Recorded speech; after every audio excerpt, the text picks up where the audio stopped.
In today's gospel, Jesus links two powerfully uplifting emotions in love and joy. And it makes sense, for when we love someone and they love us, there's a unifying force that stirs our souls and makes us joyful. Jesus, who is always leading us to the Father, explains, "As the Father loves me, so I also love you." Jesus not only leads us to the Father, but he invites us to be part of the love that they share. On a human level, this is what family members, beginning with mothers and fathers, are made to do for their children.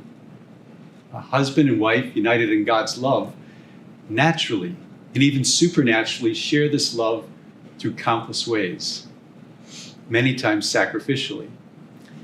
The late night feedings, the early hockey practices, working overtime to pay tuition or just to pay the mortgage or the rent. Yesterday, Father Fred preached about Jesus, telling us that he is the vine and we are the branches, helping us to understand that the fruitfulness of our lives is contingent on our connection to God. And just like that branch that is cut off from the vine, when we are either partially or completely disconnected from God and his church, then we are weakened and we can become spiritually ill, sometimes even gravely. Well, it all leads to the question, how do we remain connected and in love of God? Jesus unequivocally says, "If you keep my commandments, you will remain in my love, just as I have kept my Father's commandments and remain in his love." This is the other way that parents, and I would also say aunts and uncles, grandparents, and older brothers and sisters are called to share the love of God.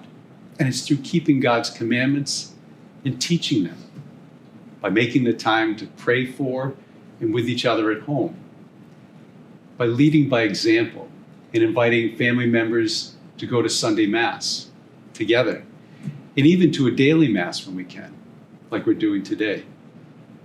There's also God's love taught up by teaching what it means to be a follower of Jesus.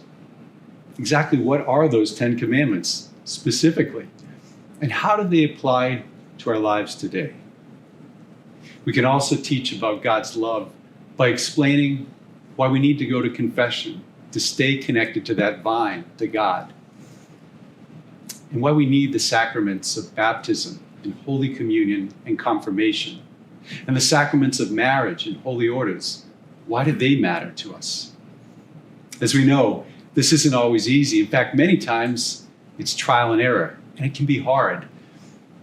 And most of the time, it's a process. It's not like flipping a switch and the light comes on and it's all solved. But what Jesus promises is that if we do stay connected, if we remain in his love, then his joy will be in us and our joy will be complete. My brothers and sisters, may we stay in the love of God. May we help our families to do the same, so that the joy of Jesus is present among us all.